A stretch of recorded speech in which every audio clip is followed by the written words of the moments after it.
guys, and welcome back to Life in the Wings podcast.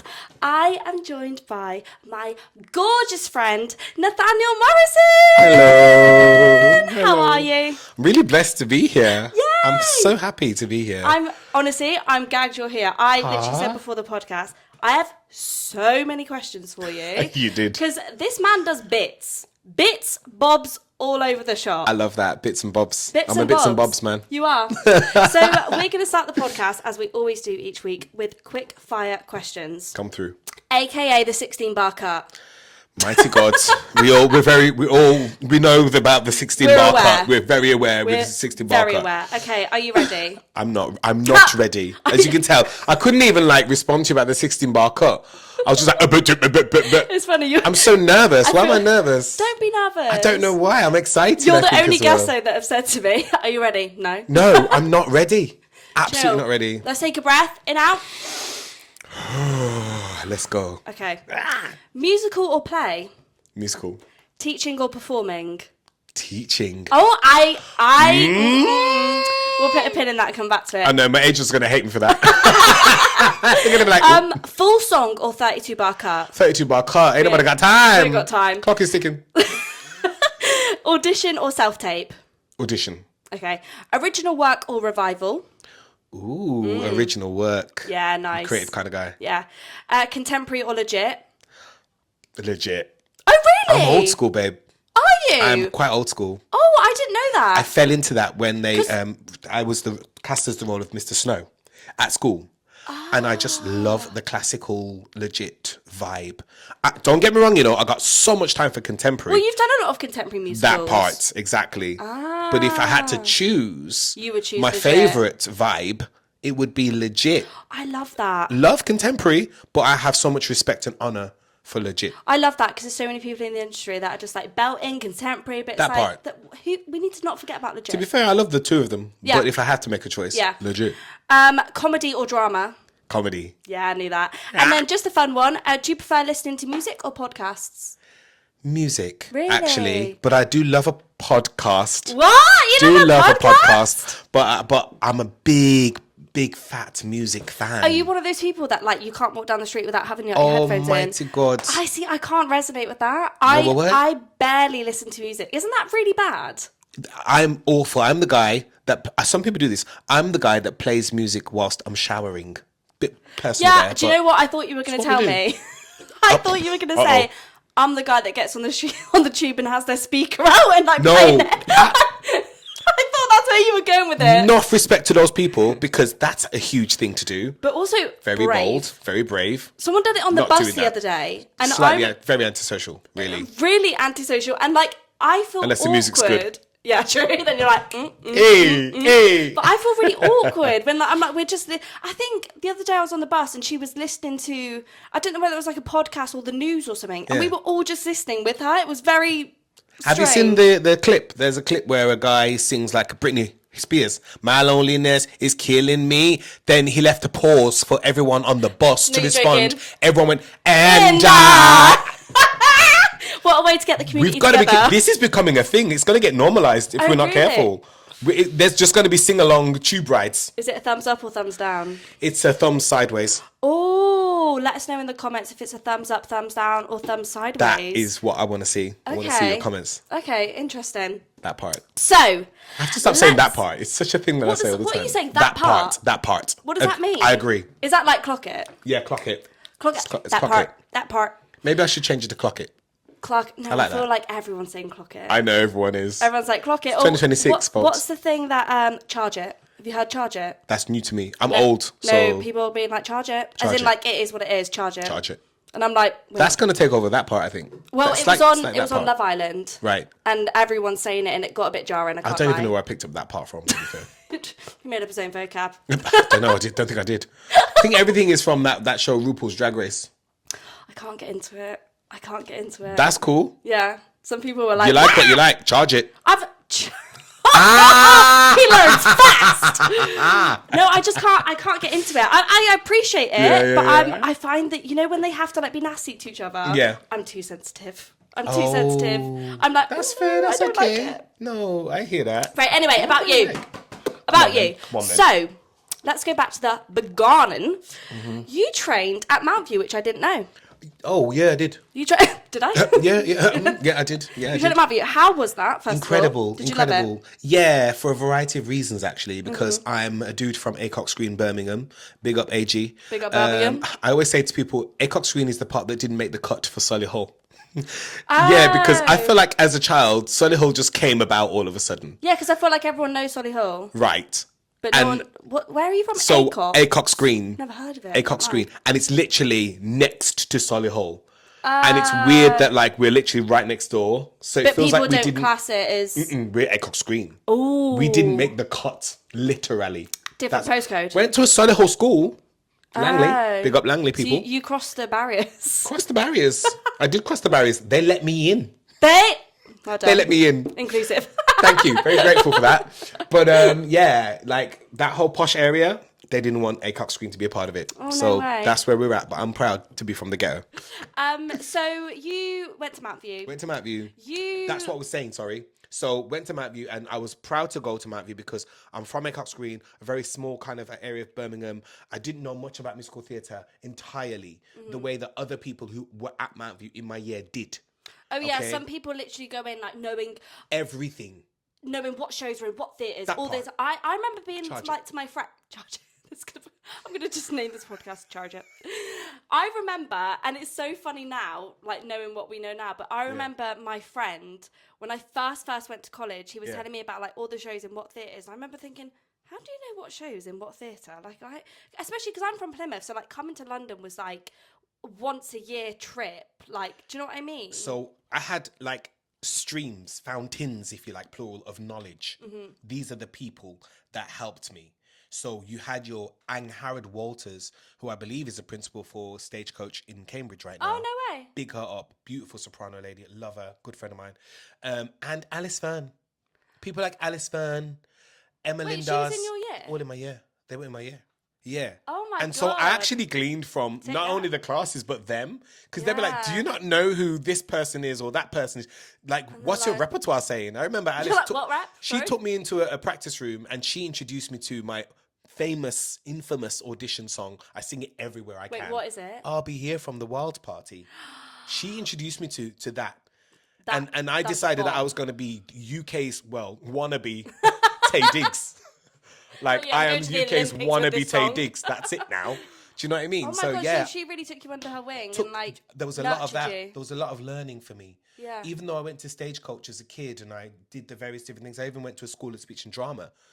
Catherine Sophia School of Speech and Drama. That in itself is a tongue twister. That sounds posh. It was posh. Yeah, it was because we did the Lambda examinations and all of that, and I did my IDTA. Oh, I've not even heard dance of school. What's IDTA? That's like your examinations for kids at like dance examinations.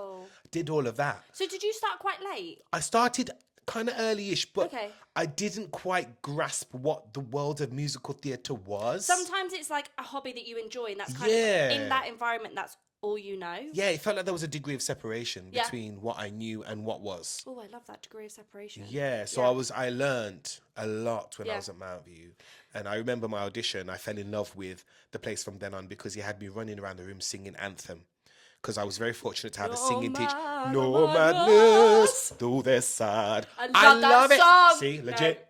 Yes. I love it.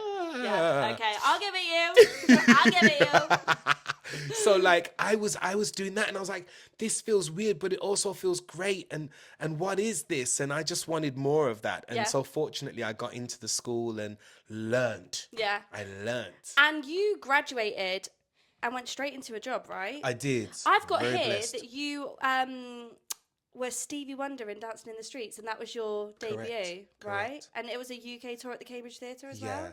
Yeah. How was that? It's that past tense word is so powerful because it is one to always reflect on. Yeah. It is one that I'm just looking back and I'm like, pinch me. That's another pinch me moment. Yeah, because I was like, well, what? I did that? Because I used to complain when I was at drama school. Oh, really? Yeah, because I was the only black dude in the year. Interesting. And so it was all a bit of a culture shock to me, and there was a bit of imposter syndrome that I had to deal with. And so I was like, well, where's the black stuff? Like, where's stuff that resembles me. Yeah. You know, stuff that you can relate to and see yourself as. Thanks to people like Alice Fern who, you know, really hit the ground running, and she knew what was what when she was there, of course. Yeah. I got to learn little things like that. And obviously all the historical stuff that we did learn, Yeah. you know, when everything was unveiled, I was like, oh, there's this show and there's this guy called Clive Rowe. And you know what I mean? Yeah. Oh, there's Clark Peters and who all these great people. So, what was I saying? I can't remember now. We were just talking about it was a moment when you went into Stevie Wonder. Yes, that was it. So I was like, oh yeah, I was complaining. I complained about the fact that there wasn't really a Motown type show. I was like, where's Stevie Wonder the musical? Yeah. At the time, Mamma Mia was happening. Mamma Mia the musical was happening. And at that point, We Will Rock You was happening. And I was just like, well, is there anything that I could aspire to be in? Yeah, that was going to be my next question. So fancy that. I was complaining about that. And then out of the blue, well, not out of the blue, God would have it that he wanted to show me who he was by placing me in the role of Stevie Wonder in a Motown show called Dancing in the Streets. Sorry, but that is... Clock it. Who could it be but Jesus? Honestly, that's insane. That's why I believe in God. Yeah. Because I was like, I prayed. And that was the moment. That was the moment. Wow. I prayed. I was like, wow, that is awesome. And you've done, like, I can't even name everything you've done. Like, Moulin Rouge, Choir of Man, Waitress, Jersey Boys, Hairspray. Like, do you have... Obviously... We could be here all day if we went through every single show you've been in. No. But do you have, like, let's go through, like, milestones of your career that's led you to where you are. Like, what are some musicals that you're like, oh, this changed who I was, or you met some, like, amazing people, etc. Wow, there's a few, actually. So Okay. I'll try and be quick for time. But Sister Act was one of those big ones for me. Yes. I had a really tough time in Sister Act. Just some personal stuff that I had to deal with. And it came right there and then. Again, God was just like, I'm with you. I got you. There you go. You can be in Sister Act with Whoopi Goldberg. You're lying. No lie. No lie. No lie. I didn't know that. We were like the second cast. Also, what a show. Hello. And I'm so annoyed. Hello. I've never seen it, but I know the soundtrack. I've seen clips. I could see you in it yesterday. Oh. Definitely. I'm taking that. I could see you in it last week. Yeah, Sister Mary Patrick. No, not Sister Mary Patrick. What's the other one? Sister Mary Roberts. Is that the one that I know? Sister Mary Roberts. The life I never led. Yeah. That's you, girl. Yeah, I love That's it. you. I've never talked back. See? Cast her. I would love. Yeah. I would love. So that was really special to you. So special because not only did I get to learn of the community of the West End world and the people that you work with, they become your family. I learned that more so on there. I learnt it from dancing in the streets. Because you spend a year with these people. Come on. You spend a year. Come on. Thank you. They become family. 100%. At the time, I needed my theatre family then to support me. Yeah. Dancing in the streets was amazing because I was amongst my own. Yeah. Which was what I was crying out for when I was at Mount View. So I was taught the ropes. I had all my learning because I always say to my clients and to people that I teach and whatnot, you learn on the job, really. Yeah. Of course, you learn at drama school, and thank God for drama schools and institutions for training. But the real work comes in when you're actually working. It's and like someone when goes, you can't do that. It's like Don't when say you're... that. Don't go there. Don't drink that. Yeah. Don't drink too many of those. Yeah. Don't. Yeah, it's like when you learn to drive. Yeah. I always say, like, you never really learn to drive until you're actually on the road. You've passed your test. You're on your own. Like, you've got someone guiding you, and it's the same with drama school. You've got someone guiding you, but then you have to fend for yourself, and you have to learn. And, you're like a small fish in a big pond. Agreed. And you know what? It's actually not as scary as what I think. No. Drama schools make out to me from my experience. No, likewise, I would say the same. I remember at drama school. Teachers would be like, we'd do like an audition prep class. Yeah. And then like you'd go up, do your song that you've prepared. And then they'd be like, can you just give me your best 8 beats tap, please? And I remember thinking, no, in front of everyone, not in tap shoes. Someone's like, yeah, no problem. Just giving us like a little tap routine. And I remember thinking, that's really scary. Like you could literally go and be asked to like yodel for all I know. And then actually you go into the audition, they ain't got time to see you yodel or tap. They're literally like, do you know what I mean? Well, I don't know because... Oh gosh! I have an experience that me. I could share with you, and I'm gonna at this point I'm gonna big up my brother Dex Lee. Okay. So what if I was to tell you that part of my 5 Guys Named Mo audition was them putting me alongside? I can't believe this. Dex Lee who is like champion at tap. He's someone who I consider to be dripping with talent. Lovely guy, dripping with talent. Yeah, absolutely. What if I was to tell you they put me alongside him and they were like, okay, guys, improvise. So did you have tap shoes on? Yes. But so you were in a tap call? All of a sudden, the vocabulary of tap left me immediately. Oh, yeah. Just at the very thought that this gentleman, who literally looked like he gave birth to the very genre of tap, like was doing the most. Yeah. Giving rhythm, giving beats, giving shuffle, arms. Hop, ball change, shuffle, hop, ball change. Let's try a time step. Like, it was not... Probably not even in time, dare I say? I've been there. I don't, to this day, I strongly believe that part of the audition had nothing to do with me getting the job. Could never be. Still booked it. Booked him less, praise him. But, what I will say is, I feel like at drama school, they made it sound as if, like, your first audition, they're going to go in, ask you to do 3 cartwheels. But I guess...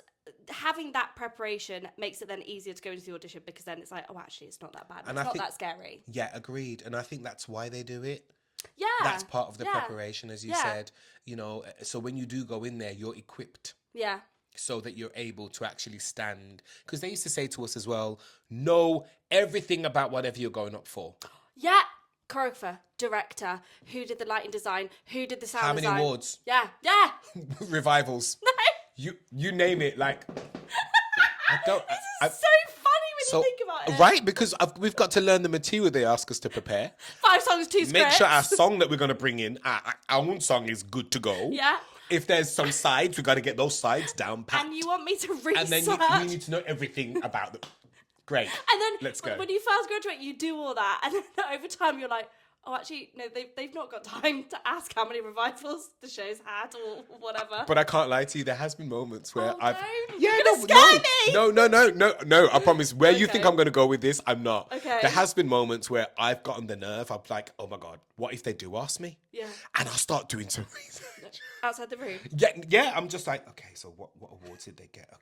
Okay, who's this? And yeah, I have to also sometimes... can't believe I'm saying this on air kind of thing, but sometimes I'm not quite familiar with the people that might be in the room, so I research them and pictures. I go straight to images on Google. Oh, do you? Oh, it happened to really me clever. yesterday. So then you know who you're because there's some people that you've not yet met and that you don't really know about.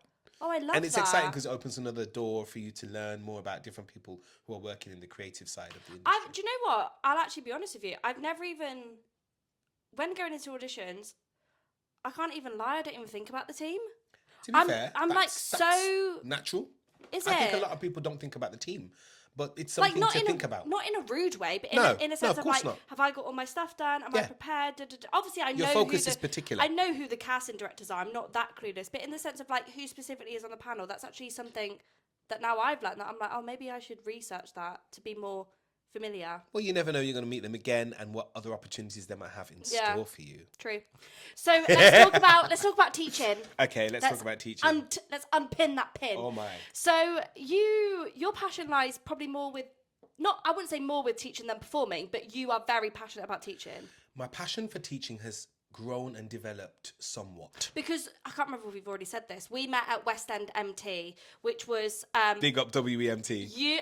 WEMT, which you still work at. Yes. Are you yes. a patron? Or... I'm a patron. I'm a proud patron. He's a patron. / uncle. Yeah. Uncle Nate. So I went there for a term, and that's when is that where we met? Yeah. But now I'm thinking, I think I saw you in Five Guys Named Mo, because I saw it, and I must have seen you.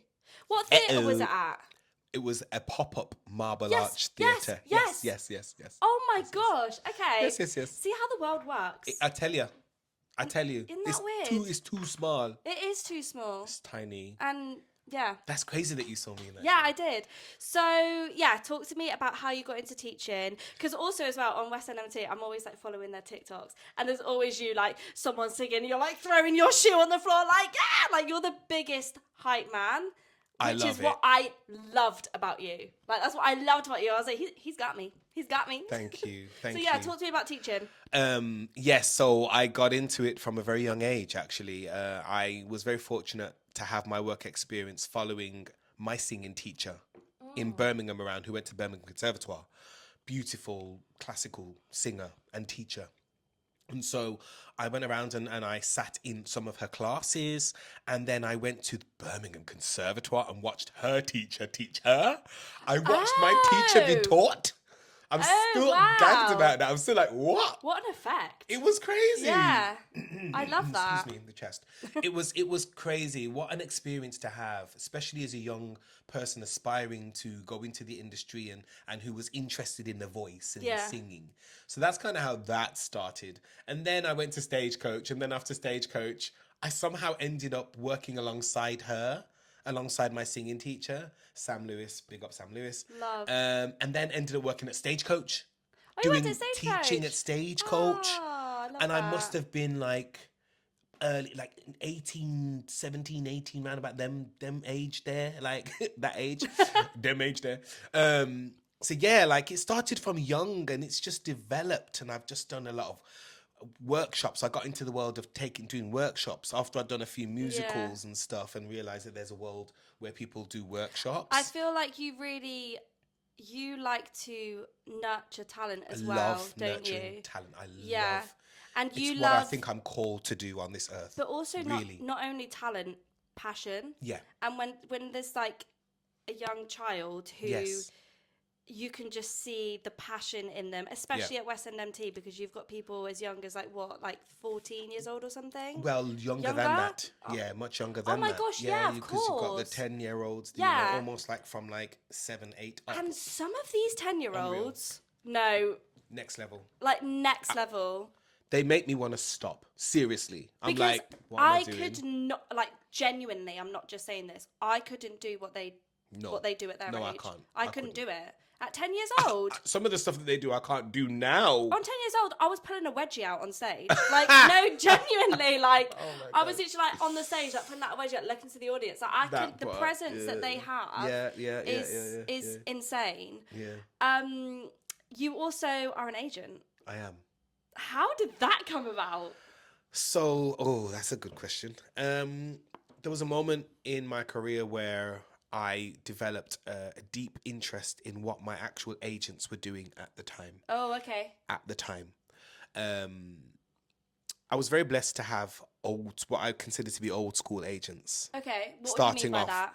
like they were your traditional big time glossy agents. Got you. Every other sentence included darling. They referred to you as darling. Mwah, mwah. All of that, and I was amongst people like Barbara Windsor on the books. There were some incredible celebrities that I was alongside. The agency eventually changed hands, and I developed an interest to find out what was going on behind the scenes. I got nosy, basically. Yeah. So I had some time. As you should, though. Like we should want to know what happens behind the scenes. It's so interesting as well. It really is. Yeah. I have to tell you. So I applied to a few agencies in the Midlands when I was taking time out back in my family home, and one of them eventually got back to me and said, "Well, look, we're not looking for an intern, but we should have a chat." So I was like, "Cool." I met with my now head agent boss, Rob Wilkinson. Nice. And we discussed the prospects of being an agent, and he identified that I had a lot of network, a lot of connections in the industry. Which is important to have as an agent. So important. That's literally what it comes down to is connection. A lot of people say it's not what you know, it's who you know. Oh, yeah. And I think that's partly true. Yeah. So we had a good chat. I was nervous at the time because I was like, but what if like all those beautiful casting director people who I consider to almost be family now, that have cast me, see me as a weirdo all of a sudden. They're like, what are you doing? The biggest thing in what you've just said is what if? Because what if not? Well, that was the thing. That was the thing. The what if not it materialized because what happened was I started off as a creative consultant for fear of the industry not accepting me as an agent who also performed. Isn't that crazy that literally the trajectory of our lives and our career really does sometimes depends on what we think someone's going to perceive us as? Very true. That's crazy to me. And that's something in everyday life that I try and not allowed to hinder you. Yeah, and I try to feel the fear and do it anyway. I mean, it's tough because as humans, we do care what people think and we do want people's acceptance. True. And like, one of my biggest fears is like, oh, people are going to think like, what a weirdo. Like, but like, how many times do I look at someone else and think, what a weirdo? Hardly ever. Hardly ever.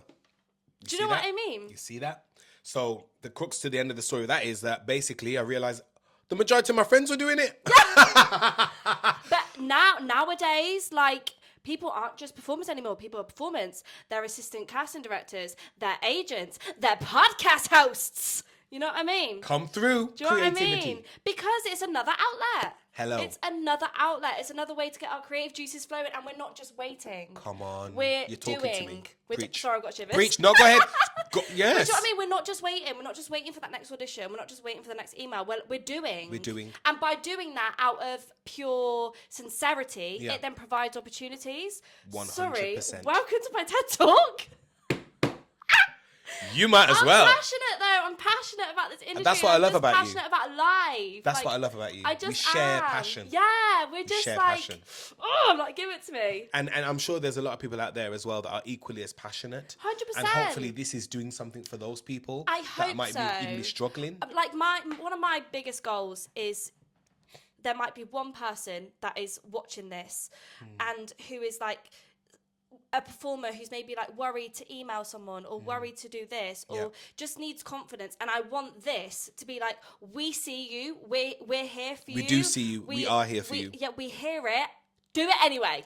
Amen to that. Do you know what I mean? You done said it earlier. Feel the fear. Fear is a terrible thing. Yeah.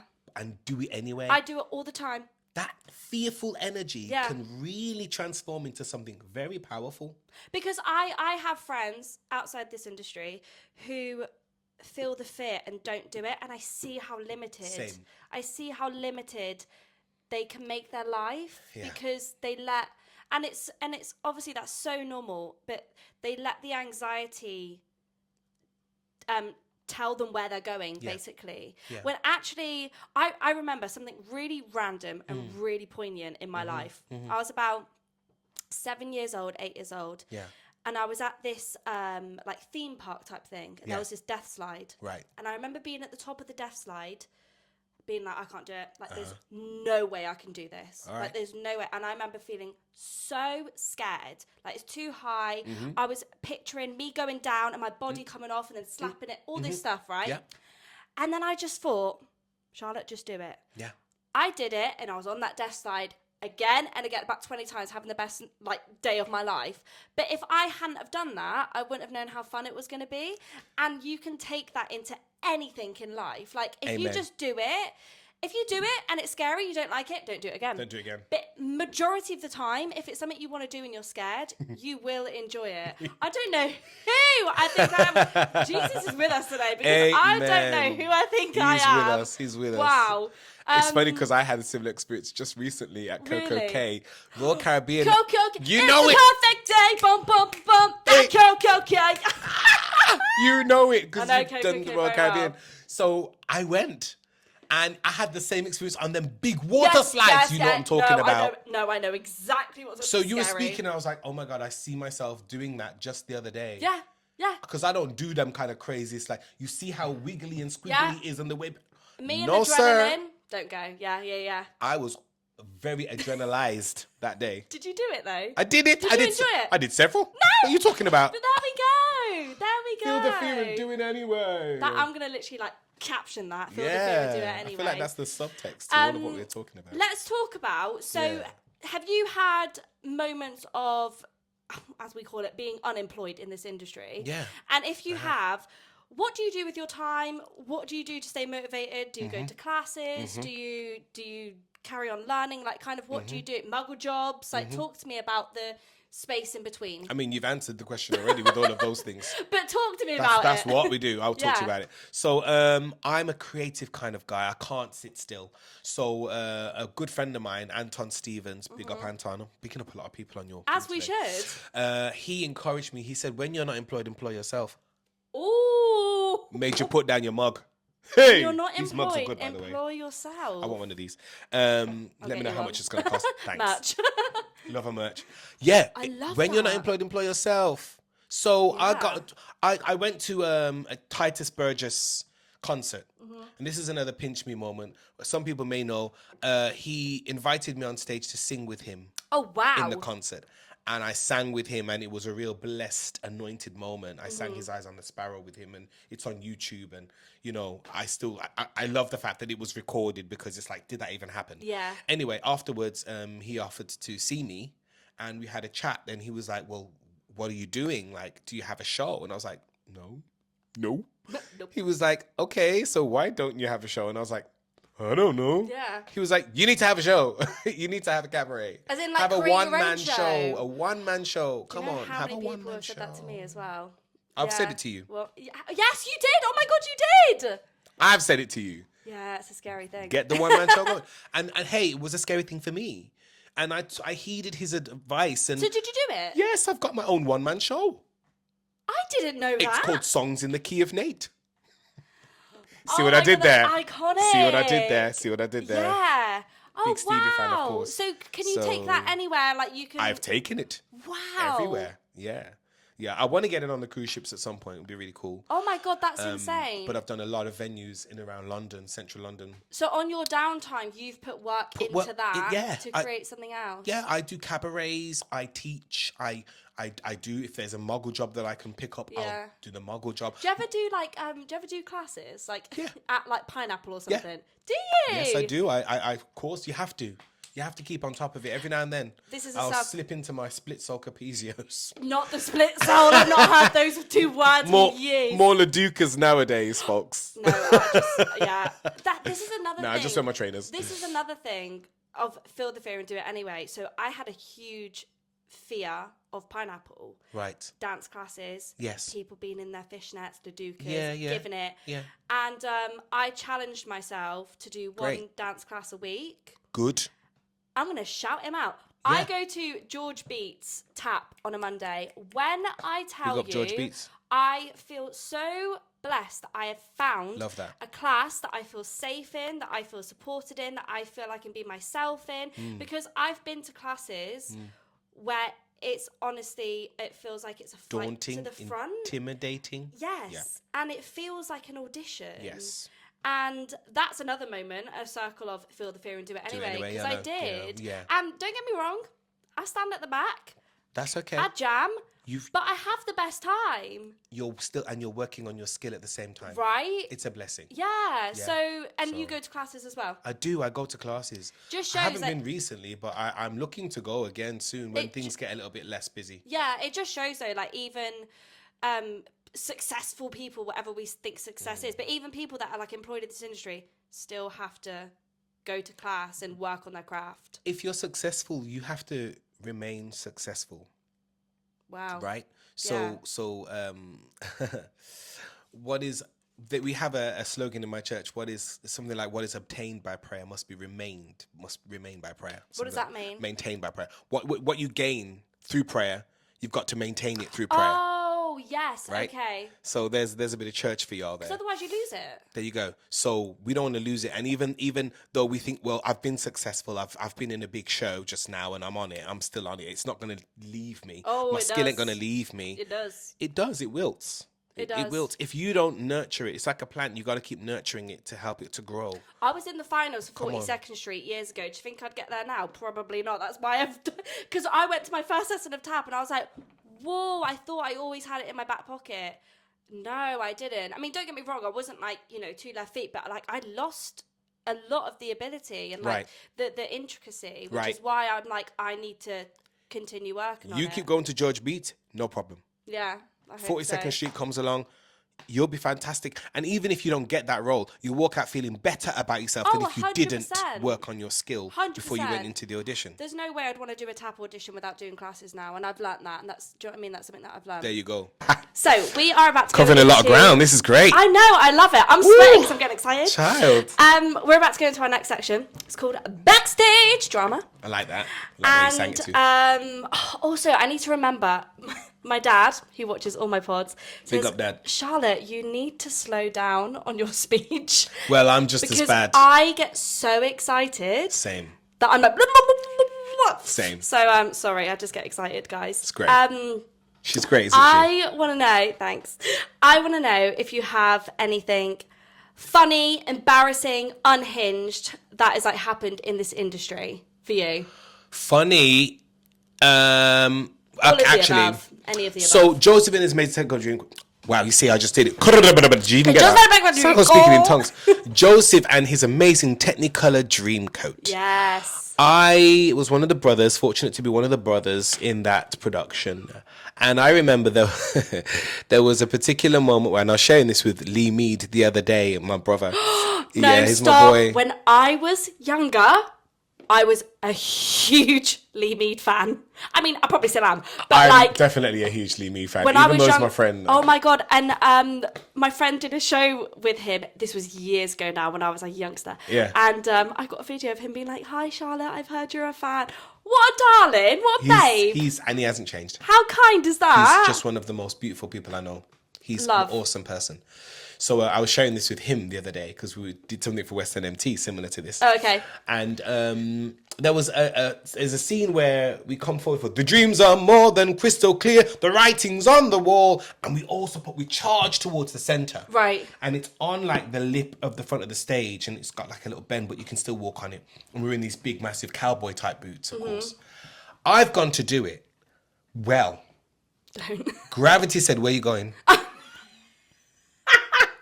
Gravity said, "Where you going? You belong down here." I said, "Hold on a minute, I gotta try and get across the stage." So I slid on my heel. Ooh. And I was practically horizontal, it felt like. And I thought, any minute now, I'm gonna go, like, drop on my back. I'm supposed to drop on my back. Again, that's why I believe in God. All of a sudden, I managed to get up lastminute.com for the dreams. The way you describe anyone seeing that must have been like, this person is not a person. This person's on crack. That part. Because I was supposed to. Boom. I was supposed to drop. Did you make your cue though? I made my cue. I don't know how I managed it, but I made my cue. That's hilarious. Another funny time was when I was doing Panto. Genie's just come to me. What? And there was ice, but basically, you know the smoked ice? Yeah. The smoke. Yeah. They had the smoke machine going, and it must have all landed. Something to do with a leak of the smoke machine, and it made the floor extremely wet and slippery. Ooh. I got these big platform boots on. We went ice skating. Did you? Yeah, was man. It fun? No, it wasn't. No. You try like being like, "Hey, I'm the genie," doing all of that, and you're like, slipping his all of a sudden, I actually was funny. I actually if you want to be funny, just make the floor wet. Like, yeah. That's hilarious though. In the scene, I got so frustrated, I just fell on the floor and I took off my boots and I tried to do it barefooted. No, you didn't. Yeah, you man. They were laughing. We couldn't get through the rest of the scene. It took like 10 minutes to recover. Because at that point, the audience is with you. Do you know what I mean? The audience is laughing with you. Yeah, they're laughing with you. They're on side with you. They're in bits. And I think some of them thought that it was part of the show. Oh, no way. I think so. There's stuff like that I've seen that's happened. And I'm like, is that actually part of the show or is it not? That part. That was one of those moments. I love that. And then the same show, I was too busy chatting downstairs. Yeah. Because you have to go. It was at the St. Auburn Arena, I believe it was. And in the Auburn Arena, you've got some stairs to get up. Okay. To go to the stage. And you were downstairs. Downstairs chatting. Like, you know, the tannoy, usually my ear's inclined to the tannoy to know when my next cue is. You were locked into this conversation. And locked in. And then all of a sudden, I was like, hold on a minute. Where? That's me. I ran up the stairs. And the hilarious thing is, apparently they could hear everything. Because your mic was on. I was like, oh my God, oh no, oh my God, oh no, hey! Oh my gosh, that's my biggest fear, is missing my cue and the stage has been empty and it's supposed to be me. And of course the dame was like, well, it's nice that you can come and join us. It's nice that you could make it. Do you forget we're doing a show? Yeah.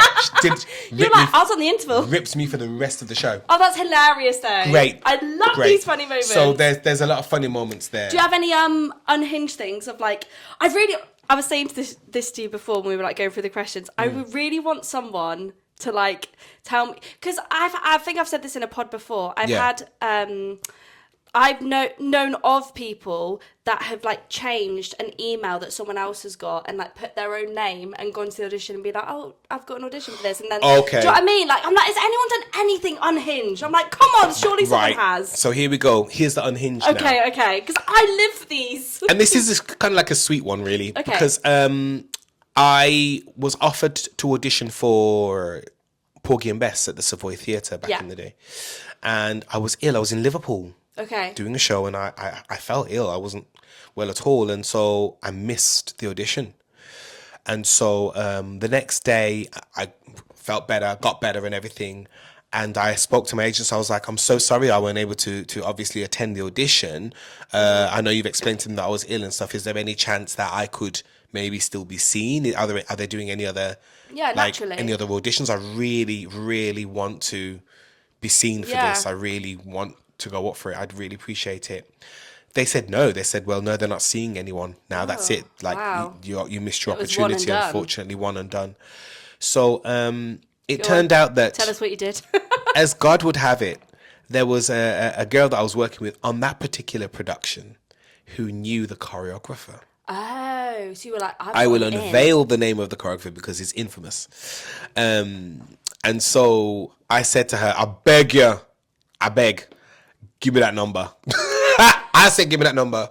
Oh my God. I weren't joking. It's like as if I knew I was supposed to be in that production. I said, I need his number. She was like, yeah, man, of course. So she gave me the number, and I said, I text him. Not the WhatsApp. Yeah. Hi, Jason Pennycook. You don't know me, but I was supposed to have auditioned for Porgy and Bess. I missed it because I was unwell. I'm just wondering if there's any other days that you're doing, because I desperately would love to have an opportunity to be seen for that production. I love this. Unhinged. I love it. His response was, yeah, there are other days. Yeah. I think they were just moving towards the finals.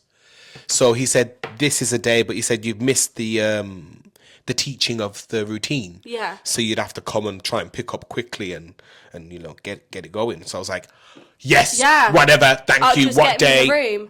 Contacted my agents, we fixed that. And I went and I fought.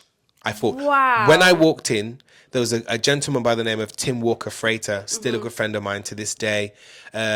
Meeting him for the first time there, and he was there early like me. And I was like, hi, my bro. Look, this is my first audition today. I know that there's been a session before now. Yeah. Apparently you've learned a routine. What would it take for me to give you to go through the routine with me, please? My gosh, wow. He was like, no worries, let's do it. So he taught me some of the routine. And while he was teaching me some of the routine, the people just kept coming in and coming in and coming in. I counted at least almost like 100 people in that hall. No, 100 people? Yeah, it was the American church. Wow. It was the American church, Tottenham Court Road. So I was like, okay.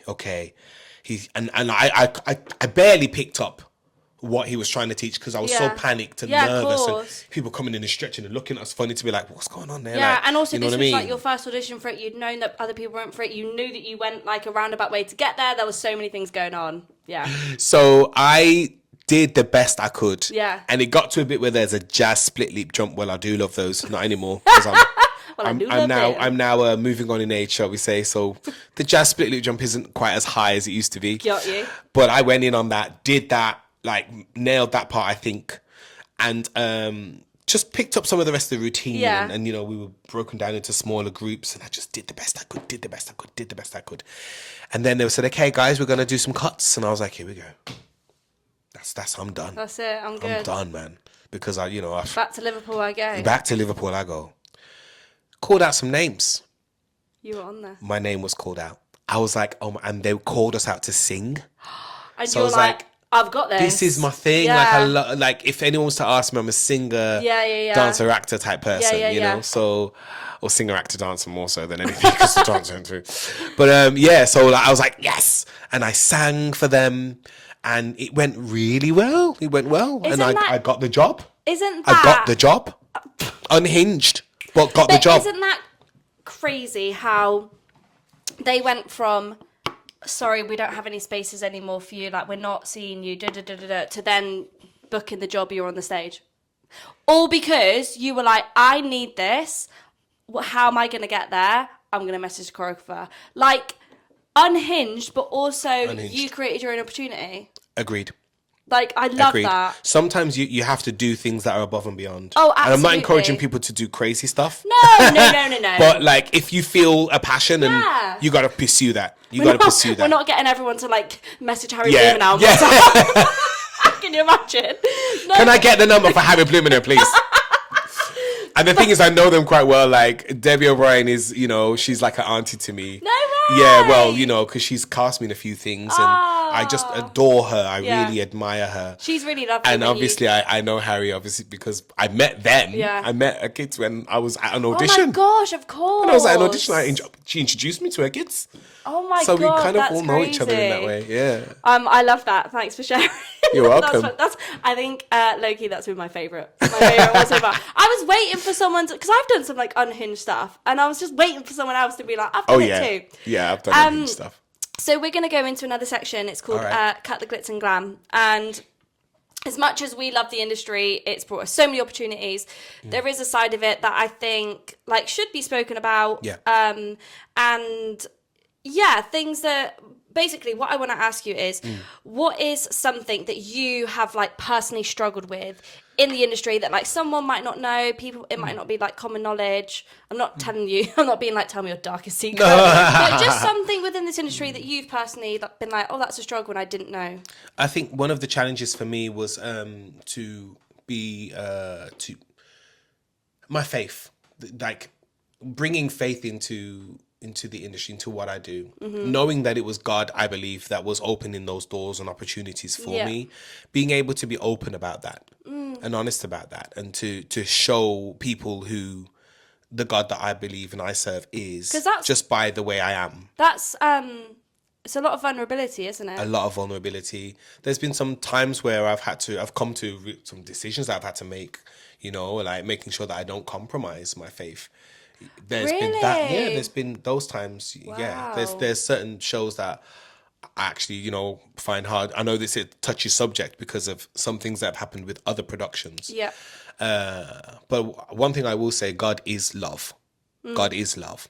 And his ways aren't our ways. That's what it says in his word. And his thoughts aren't our thoughts. My mum's Christian. My mum's going to love this episode. She's going to live for it. So I think we have to keep an open mind, acknowledging how vast and how unfathomable God actually is.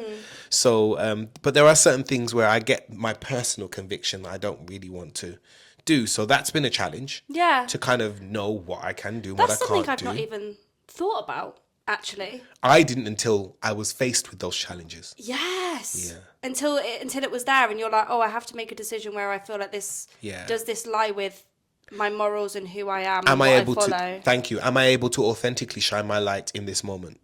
Type Interesting. Thing, irrespective of what the moment looks like, because I've been in some racy shows. But my light, thankfully, I believe has still shone. Yeah. And I've had some great experiences, not only on stage but off stage, with the people that I'm working with.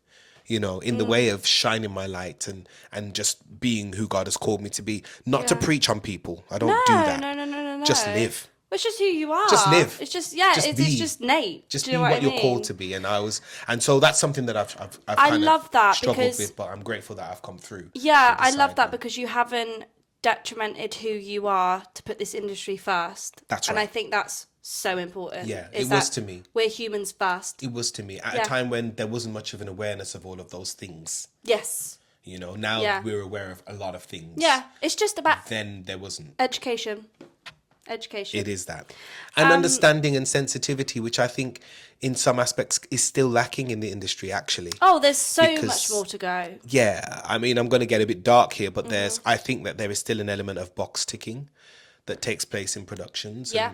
And, I'm not here to bash producers or anything like that, but I think if you're seen to be professing to be doing something actively about, I don't know, race, awareness, diversity, equity and all of those things, then the proof needs to be in the pudding. It needs to be apparent. You need to feel it after we exercise. Just again, this is education. Can I ask what you mean? Can I ask what you mean by that? Like, what do you mean when you say like the proof's in the pudding? So if you say that you are you are cheerleading or promoting diversity in your production, I need to see that. I need to know that the wig is the right colour. I need to know it's made right and it suits me. We've come a long way. We've come a long way. I think. This is where education matters, because I wouldn't even know. Right. I wouldn't even know about that. Right. So it's about like even something like making the fishnets the right colour. Yeah. Yeah.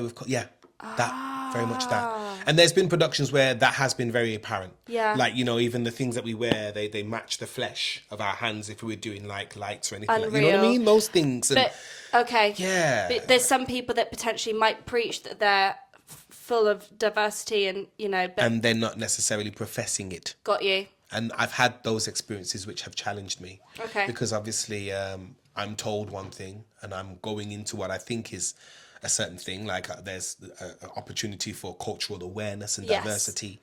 And I look around and I see that there's a lot of ignorance towards my culture or towards the diversity that is necessary. So, that's been a challenge. Thank you for sharing that. Like, genuinely. Like, I think it's not easy to share. It's not. And I've never really spoken outwardly about it. And I take my hat off to all those people that have spoken out about it and they're like actively doing things about it. I've been active about doing things about it because I had an opportunity in another production to have a chat, a conscious conversation about race and about where we fit and how we feel in the industry. And, you know, one thing that I was taught, because they could see the people that I was speaking to, I was very fortunate to have Clark Peters invited along to that particular session to just pour out wisdom and to share some of his experiences and advice. Yeah. But one thing that I do recall taking away from it is you can't do everything. No. You know what I mean? You can't try and fix everything. No. That's too much pressure to put on yourself as well. Just do what you can do. If everyone does their bit, then the world will definitely be a better place. Yeah, absolutely. What has been a pinch me moment in your career? I think we've discussed it. A pinch me moment was definitely when Stevie Wonder, huge. There's been several. Working with Whoopi Goldberg, and not just Whoopi Goldberg, by the way. That's actually crazy. It feels like as if it was just me and her doing the production. It wasn't. There was a whole cast, and everyone was amazing. And I met some beautiful people who are still my friends now, including Patina Miller and Rachel John. Insane. And oh my gosh, I met so many beautiful people on that particular show. And as I said, I was having a really tough time in my life. Mm-hmm. So that just picked me up and made me feel worth something again. Good. Another pinch me moment outside of theatre is singing with Michael Bublé. You sung with Michael Bublé? Yeah. When? So, as you know, I run the West End Gospel Choir. Oh my gosh, how have we... This is why... That's okay. No, because we haven't talked about that. No, because this is where we could just speak for hours, because I even had that written down. But like, you've done so many things. Right. So you are also the founder of West End Gospel Choir. Correct. And you sung with Michael Bublé with that. Yeah, crazy.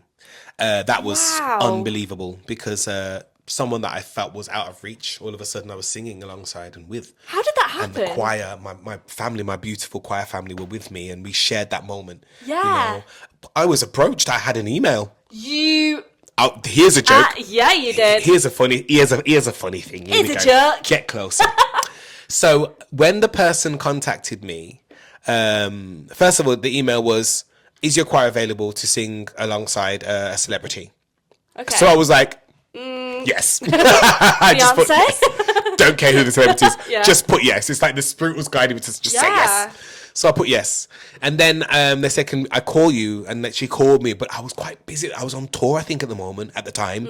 And moving up and down the street. And she mentioned the name of the person. And I thought she said Michael Ball. I did. And I was like, yeah. I was like, yeah, okay, yeah. The choir happily backed Michael Ball. So she said, "Great, can we keep it as a big surprise? Like, don't tell your choir." So I was like, okay, yeah, I won't tell them. So they didn't know. But they didn't know. But did you not know until he walked? Sorry. It wasn't until like closer to the day when they sent me the sheet. And you were when they sent me like the person's name. I was like, huh? It's Michael Bublé, not Michael Ball. No tea, no shade to Michael Ball because he's also a legend. Yeah, but also Michael Ball, babe. He's like the king of Christmas. Hello. He's the king of Christmas and all things cool and smooth. Yeah. That's insane. Yeah, so that's a good Pinchy moment. A beautiful picture. And he also is a believer as well, so we were able to talk about faith and stuff like that and connect with that. Oh, Thank love you. that. I didn't know that about him. Yeah, insane. yeah. So that was awesome. Yeah, that was love that. And also, obviously, I wasn't a part of it, but the choir sang for His Majesty the King. I wasn't there, but I pinched myself to be like, that's my choir.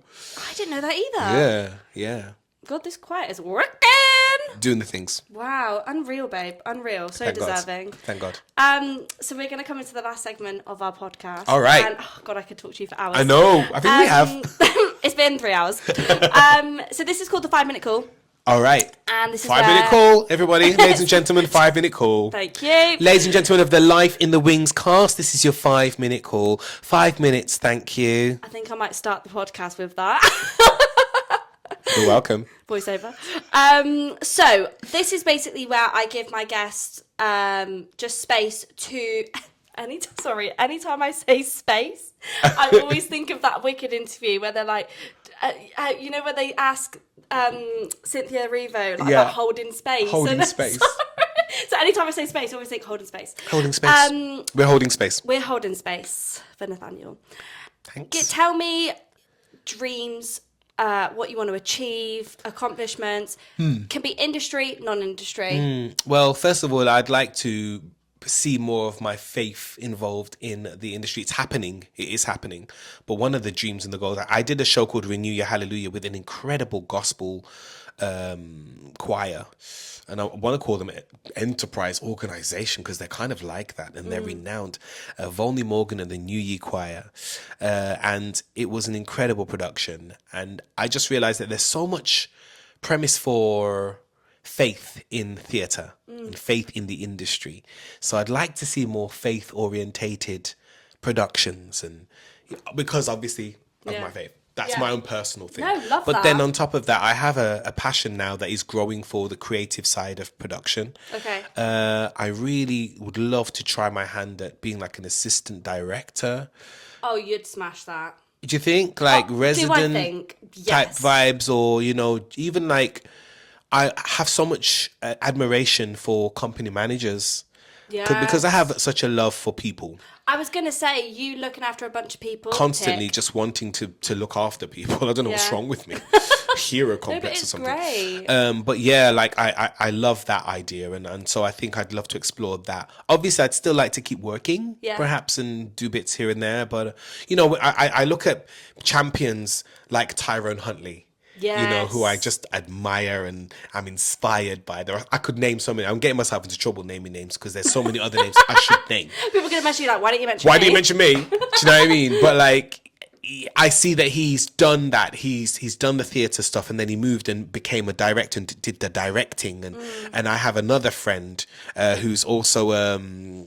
is she resident director on Stranger Things? Oh, wow. As well. Like, so, yeah, I'm inspired by the way the industry has shifted, and could say the industry has shifted, but the way people's minds have shifted, and the mindset. The way that we're pursuing other elements of the industry. Yeah. And I think that is right personally for me, and I'd love to explore more of that. Love that. I mean, I don't know what time I'd have to do it, being an agent and an artistic consultant. Performer, songwriter, that part.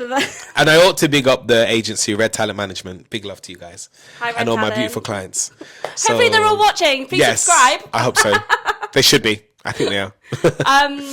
Going into our last question, and it's from a listener. Thank you, everyone, for all your questions. And this actually, you know what? This ties in really well. How do you stop people from pigeonholing you as one thing in this industry? I think you got to show them. I agree. Literally show them. Yeah. There was something that came up on my feed on Instagram yesterday. Another friend of mine who does like his own Instagram thing, like almost like a podcasty type thing. Mm-hmm. And he was talking about performers and looking the part. He was talking about looking the part. Whatever it is that you want to pursue that gets you away from being pigeonholed, you need to show it. You need to present it. You need to let them see it. Yeah, it's so they know that you can do that. Because the minute you present yourself as it, you are it. And you've also got to take yourself seriously.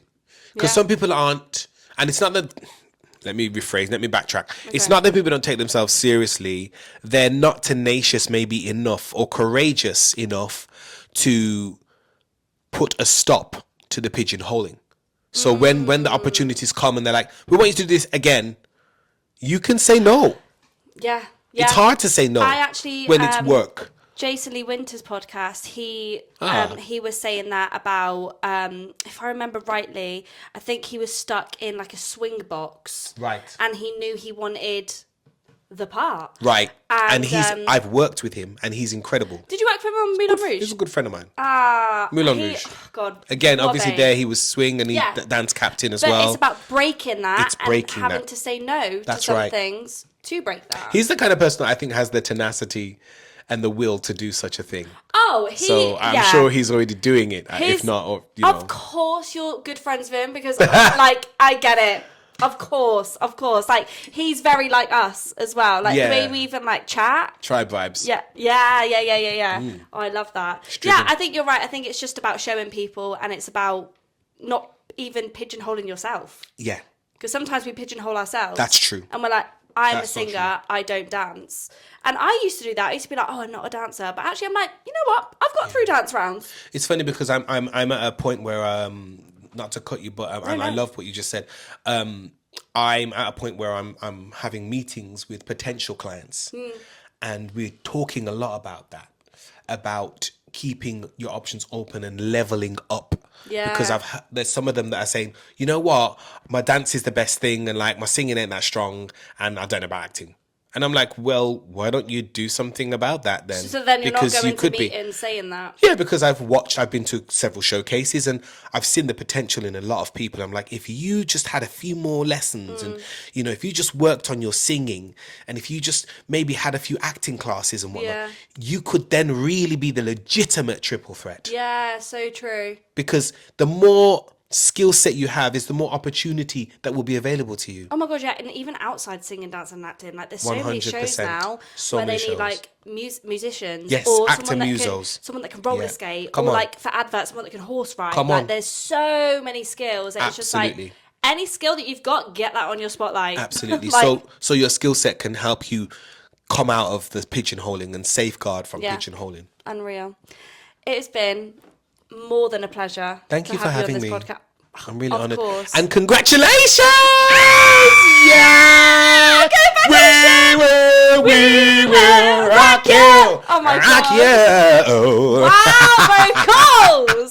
Thank you. I've always wanted to be Britney, so I'm so jealous. But thank you, but thank you for having me. No, of course. Awesome. Like, yeah, it's, as I said, I could chat with you for 12 million hours. Like, yeah, thank you. And likewise. Nathaniel Morrison, he is an absolute babe. Thank you as well for listening and watching. Please comment, like, subscribe, all of that jazz. And we will see you next week. Bye. Bye.